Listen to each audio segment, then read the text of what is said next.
ശേഷാദ്രിനാഥനെ സംസ്ഥാന തിരഞ്ഞെടുപ്പ് കമ്മീഷണറായി നിയമിക്കാനുള്ള തീരുമാനം പുകയുന്നു എന്നുള്ളതാണ് ചോദ്യം. പുകയുന്നത് ഉള്ളിൽ നിന്ന് തന്നെയാണ് എന്നുള്ളതാണ് ഇതിലേറ്റവും ഗൗരവമേറിയ വിഷയം.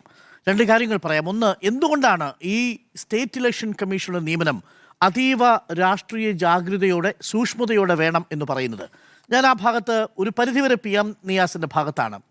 എന്തുകൊണ്ടെന്നാൽ ഏതെങ്കിലും തരത്തിൽ തെറ്റായൊരു നിയമനമാണ് നടത്താൻ പോകുന്നതെങ്കിൽ കോൺസ്റ്റിറ്റ്യൂഷണൽ പരിരക്ഷയുള്ള ഈ പദവി അടുത്ത 5 വർഷം നിർണായകമായ രാഷ്ട്രീയ സംഭവ വികാസങ്ങൾ രാജ്യത്ത് നടക്കാൻ പോകുമ്പോൾ സുപ്രധാന പദവിയും സുപ്രധാന ഉത്തരവാദിത്വവും വഹിക്കേണ്ട ഒരു ചുമതലയുള്ള ഒരു പോസ്റ്റാണ്.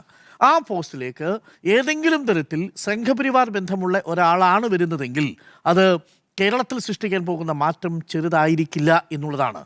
ഇന്ത്യൻ ഭരണഘടനയുടെ ആർട്ടിക്കിൾ 243K പ്രകാരം ഓരോ സംസ്ഥാനത്തെ ഇലക്ഷൻ കമ്മീഷണറാണ് അവിടുത്തെ പഞ്ചായത്തിൻ്റെതാണെങ്കിലും മുനിസിപ്പാലിറ്റിയുടേതാണെങ്കിലും എല്ലാ തിരഞ്ഞെടുപ്പുകളും നിയന്ത്രിക്കുന്നത്. എന്നാൽ ഇത് കൂടാതെ 2002 ഡീലിമിറ്റേഷൻ ആക്ട് പ്രകാരവും 2026 ഡീലിമിറ്റേഷൻ കമ്മീഷൻ ബില്ല് പ്രകാരവും ഈ ഇലക്ഷൻ കമ്മീഷണർക്ക് വളരെ സുപ്രധാനമായ റോളുകളുണ്ട്. ഒന്ന്, സംസ്ഥാനത്ത് തദ്ദേശ സ്ഥാപനങ്ങളുടെ ബൗണ്ടറികൾ നിശ്ചയിക്കുന്ന ഡീലിമിറ്റേഷൻ കമ്മീഷൻ്റെ ചെയർമാനാണ് ഈ സ്റ്റേറ്റ് ഇലക്ഷൻ കമ്മീഷണർ.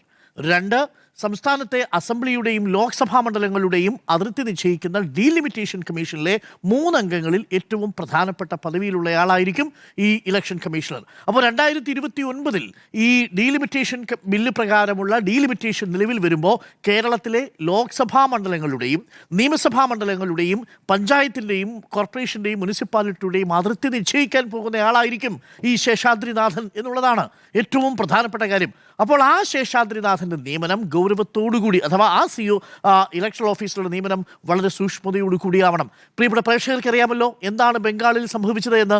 ബംഗാളിൽ തിരഞ്ഞെടുപ്പിന് ശേഷം ബംഗാളിൽ സുവേന്ദു അധികാരി തൻ്റെ ചീഫ് സെക്രട്ടറിയായി നിയമിച്ചത് മനോജ് അഗർവാൾ എന്ന പശ്ചിമ ബംഗാളിലെ അന്നത്തെ ചീഫ് ഇലക്ഷൻ ഓഫീസറെയാണ്. പ്രത്യുപകാരമായിരുന്നു അത്. അദ്ദേഹത്തിൻ്റെ വിശ്വസ്തനായ ഉപദേശകനായി നിയമിച്ചതാവട്ടെ സുബ്രതോ ഗുപ്ത എന്ന അന്നത്തെ സ്പെഷ്യൽ റോൾ ഒബ്സർവറെയായിരുന്നു. അതായത് SIR കൃത്യമായി നടപ്പിലാക്കി 27 ലക്ഷത്തോളം ആളുകളെ ഡിസ്ഇൻഫ്രാഞ്ചൈസ് ചെയ്ത ആ ഉത്തരവാദിത്വം ഉണ്ടായിരുന്നയാളെ തന്നെ BJP തങ്ങളുടെ സുപ്രധാന 2 പോസ്റ്റുകളിലേക്ക് വെച്ചു എന്നുള്ളതാണ്. അപ്പോൾ അങ്ങനെയാണെങ്കിൽ കോൺഗ്രസ് ഭരിക്കുന്ന കേരളത്തിൽ സംഘപരിവാർ ബന്ധമുള്ള ഒരാളെ ഇലക്ഷൻ കമ്മീഷണർ എന്ന തസ്തികയിലേക്ക് നിയമിച്ചാൽ അതുണ്ടാക്കാൻ പോകുന്ന ആഘാതം എത്രയായിരിക്കും എന്നുള്ളത് പ്രിയപ്പെട്ട പ്രേക്ഷകർക്ക് അറിയാം.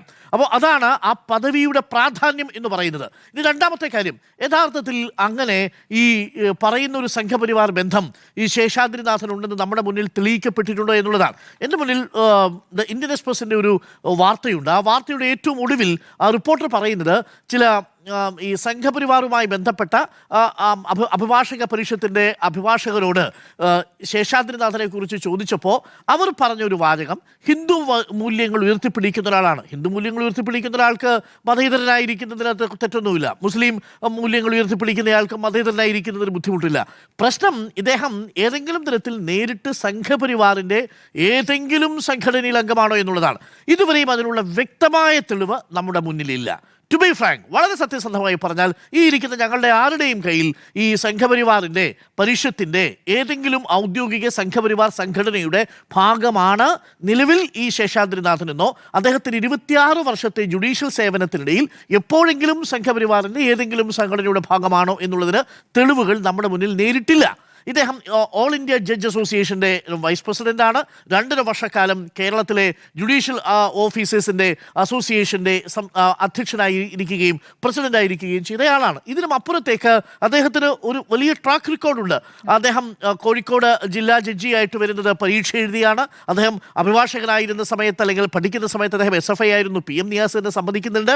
അദ്ദേഹം പിന്നീട് എറണാകുളത്ത് CBI കോടതിയുടെ ജഡ്ജിയാവുന്നുണ്ട്. അദ്ദേഹം കോപ്പറേറ്റീവ് ട്രിബ്യൂണൽ ജഡ്ജിയാവുന്നുണ്ട്. Motor accident claims tribunal judge ആവുന്നുണ്ട്. തിരുവനന്തപുരത്ത് CJM കോടതിയിൽ ജഡ്ജി ആവുന്നുണ്ട്. അദ്ദേഹം റിട്ടയർമെന്റ് ചെയ്തതിന് ശേഷം ഇരിങ്ങാലക്കുട കുടുംബ കോടതി ജഡ്ജി ആയിട്ടുണ്ട്. ഇപ്പോൾ ആ പദവിയിൽ നിന്നാണ് അദ്ദേഹത്തെ ചീഫ് ഇലക്ഷൻ ഓഫീസർ എന്ന പദവിയിലേക്ക് നിയമിക്കാൻ പോകുന്നത്. ഈ പദവികളിൽ ഇരിക്കുന്ന ഘട്ടത്തിൽ ഒരു വിധിയും സംഘപരിവാറിന് അനുകൂലമായിട്ട് വിധിച്ചു എന്ന് പറഞ്ഞ ഒരു വാർത്തയും നമ്മൾ ആരും ചെയ്തിട്ടില്ല. ഏതെങ്കിലും തരത്തിൽ ശേഷാദ്രിനാഥൻ്റെ പേര് അങ്ങനെ വന്നതായി നമ്മൾ ഓർമ്മിക്കുന്നുമില്ല. ഇതാണ് നമുക്കറിയാവുന്ന ശേഷാദ്രിനാഥനെ കുറിച്ചുള്ളത്. എന്നാൽ PM നിയാസിനെ സംബന്ധിച്ച് അദ്ദേഹത്തിന് കുറച്ചുകൂടി ശേഷാദ്രിനാഥനെ അറിയാമെന്നാണ് അദ്ദേഹം പറയുന്നത്. കോഴിക്കോടുള്ള ചില മുതിർന്ന കോൺഗ്രസ് നേതാക്കളോട് ചോദിക്കുമ്പോൾ രണ്ട് കാര്യം അവർ പറയുന്നുണ്ട്. ഒന്ന്, ഇദ്ദേഹം ഒരു കോൺഗ്രസ്സുകാരനല്ല, അതെല്ലാവരും തുറന്നു പറയുന്നുണ്ട്. ഇപ്പോൾ അജയ് തറയിലാണെങ്കിലും ശരി, ഇവിടെയുള്ള കെ ബാബു ആണെങ്കിലും ശരി, എറണാകുളത്തുള്ള ശേഷാദ്രിനാഥനെ ഒരു കോൺഗ്രസ്സുകാരൻ എന്ന നിലയിൽ അറിയില്ല. കോൺഗ്രസ് സംഘടനയിലും ലോയേഴ്സ് കോൺഗ്രസിലും ഇദ്ദേഹം അംഗമോ ഏതെങ്കിലും തരത്തിൽ പ്രവർത്തിച്ചിട്ടോ ഇല്ല. കോൺഗ്രസുമായിട്ട് ഒരു ബന്ധവുമില്ലാത്ത ഒരാളാണ് ഇദ്ദേഹം എന്നുള്ളത് വ്യക്തമാണ്. അപ്പോൾ ആകെ നമുക്ക് ഉറപ്പിക്കാൻ പറ്റുന്ന ഒന്നാണ്, കോൺഗ്രസുമായി ഒരു ബന്ധവും ഇല്ലാത്ത ഒരാളാണ് ശേഷാദ്രിനാഥൻ എന്നുള്ളത്, അഥവാ കോൺഗ്രസ് രാഷ്ട്രീയവുമായി ചേർന്നു പോകാത്ത ഒരാളാണ്. അപ്പോൾ ചോദ്യമുണ്ട്, അങ്ങനെയാണെങ്കിൽ നിങ്ങൾ ഇത്തരമൊരു നിയമനം നടത്തുമ്പോൾ കോൺഗ്രസ് പാർട്ടിയുമായി ചേർന്നു പോകുന്ന ഒരാളെ അല്ലേ വെക്കേണ്ടത് എന്നുള്ളത് പാർട്ടിയുടെ ഭാഗത്തു നിന്നുള്ള ചോദ്യമാണ്. എനിക്കത് ചോദിക്കാൻ പറ്റൂല. കാരണം ആ പദവി എന്ന് പറയുന്നത് നിഷ്പക്ഷനായിരിക്കേണ്ട, ഭരണഘടനാപരമായ ഉത്തരവാദിത്വങ്ങൾ നിർവഹിക്കേണ്ട ഒരാളാണ്. ഏതെങ്കിലും പാർട്ടിയുടെ ലോയൽറ്റിയുള്ള ഒരാളെ നിയമിക്കേണ്ട പോസ്റ്റ് അല്ല എന്നുള്ളതാണ്. പക്ഷേ കോൺഗ്രസ്സുകാർ ഇതിനകത്ത് ആശങ്കപ്പെടാനൊരു കാരണമുണ്ട്. അതാണ് ഇതിനകത്ത് രണ്ടാമത്തെ കാര്യം. എന്താണ് ആശങ്ക? കോഴിക്കോട് കോർപ്പറേഷൻ പരാജയപ്പെട്ടതിന് കാരണമായി ഇന്നും കോഴിക്കോട്ടെ കോൺഗ്രസ്സുകാർ കരുതുന്നത് ഷാജഹാൻ അന്ന് ചീഫ് ഇലക്ഷൻ ഓഫീസറായിരുന്നപ്പോൾ നടത്തിയ ഡീലിമിറ്റേഷനാണ്. അതുപ്രകാരം എന്ത് സംഭവിച്ചു? ഇപ്പോൾ അവിടെ 624 വോട്ടങ്ങാണ്ടേ കൂടിയിട്ടുള്ളൂ BJPക്ക്. പക്ഷേ 6 സീറ്റ് അവിടെ കൂടുന്ന നിലയുണ്ടായി. 10-17,000-ഓളം വോട്ട് കൂടിയിട്ടുണ്ട് കോൺഗ്രസിന്. പക്ഷേ ആകെ 10 സീറ്റ് കോഴിക്കോട് കോർപ്പറേഷൻ കിട്ടിയിട്ടുള്ളൂ. കോഴിക്കോട് കോർപ്പറേഷൻ കിട്ടാതെ പോയതിൻ്റെ കാരണമായി കണക്കാക്കപ്പെടുന്നത് ഈ ഡീലിമിറ്റേഷൻ അന്ന് ശാസ്ത്രീയമായിട്ടല്ല നടത്തിയത് എന്നുള്ളത് കൊണ്ടാണ്. അപ്പോൾ അങ്ങനെ ഒരു പദവിയിലേക്ക് ഇനി വരാൻ പോകുന്ന ലോക്സഭാ തെരഞ്ഞെടുപ്പ്, വരാൻ പോകുന്ന നിയമസഭാ തെരഞ്ഞെടുപ്പ്, പഞ്ചായത്ത് തെരഞ്ഞെടുപ്പ്, ഈ തെരഞ്ഞെടുപ്പുകളൊക്കെ നടക്കുന്ന സമയത്ത് ആ മണ്ഡല പുനർനിർണ്ണയം നടത്തേണ്ട ഡീലിമിറ്റേഷൻ കമ്മീഷന്റെ പ്രധാനപ്പെട്ട പദവി വഹിക്കുന്ന 3-ൽ-ഒരാളായിരിക്കുന്നയാളെ തീരുമാനിക്കുമ്പോൾ അത് കുറച്ചുകൂടി അവധാനതയോടുകൂടി വേണമായിരുന്നു എന്നുള്ളതാണ് PM നിയാസ് ഉന്നയിക്കുന്നത്. കൂടാതെ ചില സംഘപരിവാർ അസോസിയേഷനുകളിൽ, ഗ്രൂപ്പുകളിലൊക്കെ ഇദ്ദേഹം ആക്റ്റീവായിരുന്നു എന്ന മട്ടിലുള്ള അദ്ദേഹത്തിൻ്റെ സഹപാഠികളുടെ വാട്സപ്പ് മെസ്സേജൊക്കെ അദ്ദേഹം കൊടുത്തിട്ടുണ്ട് എന്നാണ് അറിയാൻ കഴിയുന്നത്. ഇതൊന്നും നമുക്ക് നേരിട്ടറിയാവുന്ന കാര്യങ്ങളല്ല.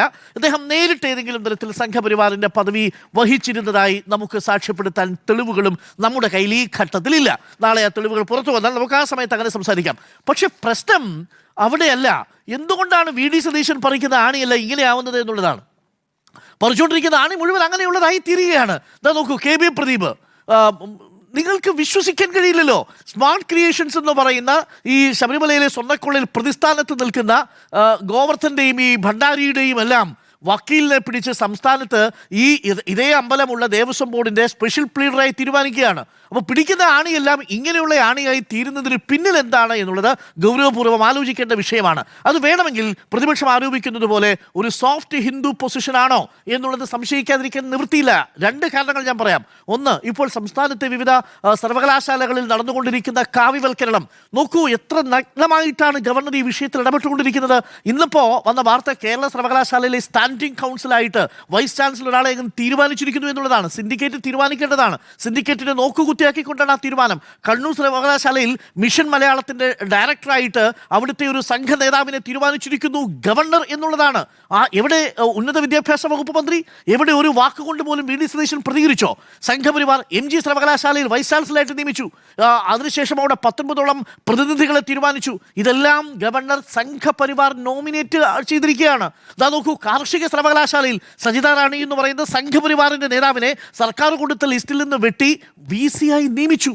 ഇങ്ങനെയൊക്കെ വന്നിട്ടും കമാന്നൊരക്ഷരം മിണ്ടാതിരിക്കുന്നു എന്നുള്ളത് സംശയം ജനിപ്പിക്കുന്ന ഒന്നാണ്. അവിടെയാണ് KB പ്രദീപിൻ്റെ നിയമനമടക്കമുള്ള വിഷയങ്ങളും സംശയമുണ്ടാക്കുന്നത്. അവിടെയാണ് ഈ ചാർട്ടേഡ് ഫ്ലൈറ്റിൽ മംഗലാപുരത്ത് പോയി JDSന്റെ നേതാവായ മൊഹീനെയും BJPയുടെ സഹായത്തോടു കൂടി MLC ആയിട്ട് വന്ന BM ഫറൂഖിനെയും കണ്ടത് എന്തിനാണ് എന്ന ചോദ്യം ഇപ്പോഴും നമ്മുടെ മുന്നിൽ ഉത്തരം കിട്ടാത്ത പ്രഹേളികയായി തന്നെ നിലനിൽക്കുന്നതിൻ്റെ കാരണം അതാണ്. വന്ദേ മാതരം പൂർണ്ണമായി ആലപിച്ചിട്ട് ഒരു ഡിസന്റ് നോട്ട് എന്തുകൊണ്ട് ലോക് ഭവനിലേക്ക് താങ്കൾ എഴുതിയില്ല? അദ്ദേഹം പറഞ്ഞ വാചകം, ഞങ്ങൾ ആദ്യഘട്ടത്തിൽ ഏറ്റുമുട്ടലിനൊന്നും ഇല്ല എന്നുള്ളതാണ്. ഗവർണറുമായി ചില സാഹചര്യങ്ങളിൽ ഏറ്റുമുട്ടേണ്ടി വരും. അത് കോൺഗ്രസിന്റെ തന്നെ പോളിസിയാണ്. കാരണം എന്താ? ഈ സർക്കാർ ഗവർണറെ ഉപയോഗിച്ചുകൊണ്ട് സംസ്ഥാന സർക്കാരുകളെ അസ്ഥിരപ്പെടുത്താൻ കേന്ദ്ര സർക്കാർ നീക്കം നടത്തുന്ന ഒരു രാഷ്ട്രീയ സാഹചര്യത്തിലാണ് നമ്മൾ ജീവിക്കുന്നത്. അപ്പോൾ അവിടെ സമരസപ്പെടലല്ല, ചില സമയങ്ങളിൽ ഭരണവും സമരവും ഒരുമിച്ച് തന്നെ ചെയ്യേണ്ടി വരും. അവിടെയാണ് VD സതീശൻ ഒരു തന്ത്രപരമായ നിലപാടെടുത്തത്. ഞങ്ങൾ ഏറ്റുമുട്ടാനൊന്നുമില്ല എന്നുള്ളതാണ്. ഏറ്റുമുട്ടിയില്ലെങ്കിൽ എന്ത് സംഭവിക്കും എന്നുള്ളത് ഉന്നത വിദ്യാഭ്യാസ മേഖലയിൽ നമ്മൾ കാണുന്നു. ഒന്നൊഴിയാതെ എല്ലാ സർവകലാശാലകളിലും ഗവർണർ പിടിമുറുക്കി കഴിഞ്ഞിരിക്കുന്നു നടന്നിരിക്കുന്നു, സംഘവൽക്കരണം നടന്നിരിക്കുന്നു. ഉന്നത വിദ്യാഭ്യാസ മന്ത്രിയും മുഖ്യമന്ത്രിയും പാലിക്കുന്ന മൗനം ഗവർണർക്ക് സംബന്ധിച്ചിടത്തോളം ഒരു അവസരമായി മാറിക്കൊണ്ടിരിക്കുന്നു എന്നുള്ളതാണ്. തീർന്നില്ലല്ലോ. ധവളപത്രത്തിൽ കേന്ദ്രത്തിനെതിരെ ഒരു വരി എഴുതിയോ വി.ഡി. സതീശൻ? ഇതെല്ലാം കൂട്ടിയൊഴിക്കുമ്പോൾ PMAയുടെ കാര്യത്തിൽ പ്രധാനമന്ത്രിയുടെ ആവാസ് യോജന എന്ന ലോഗോ പതിക്കുന്ന കാര്യത്തിൽ സംസ്ഥാന സർക്കാർ എതിർപ്പ് പ്രകടിപ്പിച്ച് കത്തെഴുതിയിട്ടുണ്ട്. അന്ന് സംസ്ഥാന സർക്കാരിന് അങ്ങനെ ഒരു നയമുണ്ടായിരുന്നു. എന്നാൽ KM ഷാജി പറഞ്ഞത് എന്താ? അങ്ങനെ ഒരു ലോഗോ പതിപ്പിക്കുന്നത് കൊണ്ട് ഏതെങ്കിലും തരത്തിൽ ഈ പൈസ വരാതിരിക്കുന്ന ഒരു സാഹചര്യം, അതിനെ തടയുന്നത് കൊണ്ട് പൈസ വരാതിരിക്കുന്ന ഒരു സാഹചര്യം ഉണ്ടാകുന്നതായിട്ട് ഞങ്ങൾ ആഗ്രഹിക്കുന്നില്ല, അതുകൊണ്ട് ലോഗോ പതിക്കുന്നതിൽ എന്താ കുഴപ്പമെന്ന് ചോദിക്കുകയാണ്. അതേസമയം സംസ്ഥാന സർക്കാർ റിട്ടേണായിട്ട് കേന്ദ്ര സർക്കാരിന് എഴുതി കൊടുത്തിട്ടുണ്ട്, ജനങ്ങളുടെ ആത്മാഭിമാനത്തിനുമേൽ ലോഗോ പതിപ്പിക്കുന്നത് ശരിയല്ല എന്ന് സംസ്ഥാന സർക്കാർ എഴുതിയ കത്ത് റിപ്പോർട്ടർ TV പുറത്തുവിട്ടിട്ടുണ്ട്. അപ്പോൾ ഇതൊക്കെ നമ്മുടെ മുന്നിൽ നിൽക്കുന്ന യാഥാർത്ഥ്യങ്ങളാണ്. സാവധാനം സംഘവൽക്കരണത്തിന് അഥവാ സാവധാനം BJPക്ക്, ഹിന്ദുത്വ ശക്തികൾക്ക് അടിയറവ് പറയുന്ന ഭരണകൂടമായി മാറുകയാണോ എന്ന് ചില ആളുകൾ സംശയിക്കുന്നു. അതിലേറ്റവും ഗൗരവമേറിയ വിഷയം KPCCയുടെ ജനറൽ സെക്രട്ടറി ചുമതലയുള്ള PM നിയാസ്. ഇത് PM നിയാസ് ഒറ്റയ്ക്ക് മുന്നോട്ട് വയ്ക്കുന്ന നിർദ്ദേശമല്ല, പകരം ഇത് നിരവധി കോൺഗ്രസ് നേതാക്കളുടെ ആശയമാണ്, അവരുടെ ഒരു ആശങ്കയാണ് യഥാർത്ഥത്തിൽ PM നിയാസ് ഇപ്പോൾ പങ്കുവെച്ചുകൊണ്ടിരിക്കുന്നത്. അതിപ്പോൾ മുഖ്യമന്ത്രി അറിയിച്ചിരിക്കുന്നു, ആഭ്യന്തര വകുപ്പ് മന്ത്രി അറിയിച്ചിരിക്കുന്നു. ആഭ്യന്തര വകുപ്പ് മന്ത്രിക്ക് കൊടുത്ത കത്ത് നമുക്ക് കിട്ടിയിട്ടുണ്ട്. ആ കത്തിൽ പറയുന്നുണ്ട്, ഇന്റലിജൻസ് റിപ്പോർട്ട് കൂടി എടുത്തതിന് ശേഷം മാത്രമേ നിയമനം നടത്താവൂ, KM ഷാജിക്ക് കൊടുക്കണം എന്ന് പറയുന്നുണ്ട്. എൻ്റെ ചോദ്യം KM ഷാജിയോടും ഈ മുഖ്യമന്ത്രിയോടുമാണ്. നിങ്ങൾ ഇതിനു മുൻപ് ഈ നിയമനം നടത്തുന്നതിന് മുമ്പ് KB പ്രദീപിനെ കുറിച്ച് എന്തെങ്കിലും പശ്ചാത്തലം അന്വേഷിച്ചിരുന്നോ? മുഖ്യമന്ത്രി വി.ഡി. സതീശനോടുള്ള എൻ്റെ ചോദ്യമാണ്. നിയമവകുപ്പ് മന്ത്രിയാണല്ലോ. അന്ന് അദ്ദേഹം പറഞ്ഞ ന്യായീകരണം എന്നെ അത്ഭുതപ്പെടുത്തി. ഇവർ ഏതൊക്കെ കേസ് വാദിച്ചു എന്നത് എങ്ങനെയാണ് നമ്മൾ അന്വേഷിക്കുക എന്നാണ്. ആരെയാണ്? സർക്കാരിൻ്റെ സ്പെഷ്യൽ പ്ലീഡറായിട്ട് നിയമിച്ചിരിക്കുന്ന ദേവസ്വം ബോർഡിൻ്റെ സ്പെഷ്യൽ പ്ലീഡറായിട്ട് പുതിയ തസ്തികയുണ്ടാക്കി ഒരാളെ വെക്കുമ്പോൾ അയാൾ എങ്ങനെയുള്ള ആളാണെന്ന് ഞങ്ങൾ അന്വേഷിച്ചില്ല എന്നാണ്. അയാൾ ഏത് കേസ് വാദിച്ചു എന്ന് ഞങ്ങൾ അന്വേഷിച്ചില്ല എന്നാണ്. കേരളം മുഴുവൻ അറിയാം KB പ്രദീപ് എന്ന് പറഞ്ഞാൽ സ്മാർട്ട് ക്രിയേഷൻസ് പറയുന്ന തട്ടിപ്പുകാരൻ്റെ കമ്പനിയുടെ വക്കീലാണെന്ന്. അത് കേരളത്തിലെ മുഖ്യമന്ത്രിക്ക് അറിയില്ല എന്ന് പറഞ്ഞാൽ എങ്ങനെ വിശ്വസിക്കാൻ പറ്റും? മുഖ്യമന്ത്രി പറഞ്ഞ ന്യായീകരണമാണ്. അദ്ദേഹം ഏത് കേസ് വാദിച്ചു എങ്ങനെയാണ് ഞങ്ങൾ അറിയുക എന്നാണ് പറഞ്ഞത്. ഇപ്പോൾ വീണ്ടും വന്നിരിക്കുന്നത് ഇതേ നിലപാടാണ്. അപ്പോൾ ഇന്റലിജൻസ് റിപ്പോർട്ട് ഉണ്ടായിരുന്നോ? ഏതെങ്കിലും തരത്തിൽ ഇദ്ദേഹത്തിൻ്റെ രാഷ്ട്രീയ ബന്ധങ്ങൾ പരിശോധിച്ചിരുന്നോ? അതിനുശേഷമാണോ ശേഷാദ്രി തീരുമാനിച്ചത് എന്നുള്ളതാണ്. ഇല്ലെങ്കിൽ വി.ഡി. സതീശൻ KB പ്രദീപിൻ്റെ കാര്യത്തിൽ പറഞ്ഞതുപോലെയുള്ള ആണിയായി തീരും എന്നുള്ളതാണ് എനിക്ക് തോന്നുന്നത്. എന്തായാലും നാളെ ഈ വിഷയത്തിൽ മുഖ്യമന്ത്രി മറുപടി പറയും. ആ മറുപടി നിലവിൽ KPCC ജനറൽ സെക്രട്ടറിക്ക് കൂടിയുള്ള മറുപടി ആയിട്ടാണ് നമ്മളിത് കണക്കാക്കുന്നത്. ഇതുവരെ ഉന്നയിച്ച ആരോപണം പോലെയല്ല. ഏതെങ്കിലും തരത്തിൽ ഒരു സംഘബന്ധുത്വം ഈ ശേഷാദ്രിനാഥന് കൽപ്പിക്കപ്പെടുകയാണെങ്കിൽ, തെളിയിക്കപ്പെടുകയാണെങ്കിൽ ഈ നിയമനം അത്യന്തം അപകടകരമാകും. നിലവിൽ നമ്മൾ സംസാരിക്കുന്ന ഈ നിമിഷം വരെയും നമ്മുടെ മുന്നിൽ അങ്ങനെ തെളിവുകളില്ല. പക്ഷേ തെളിവുകളുണ്ടെന്ന് PM നിയാസ് പറയുന്നു. അത് പാർട്ടിക്കാണ് ബോധ്യപ്പെടേണ്ടത്. പാർട്ടി തന്നെ ആണ് അക്കാര്യത്തിൽ ഒരു തീരുമാനമെടുക്കേണ്ടതും.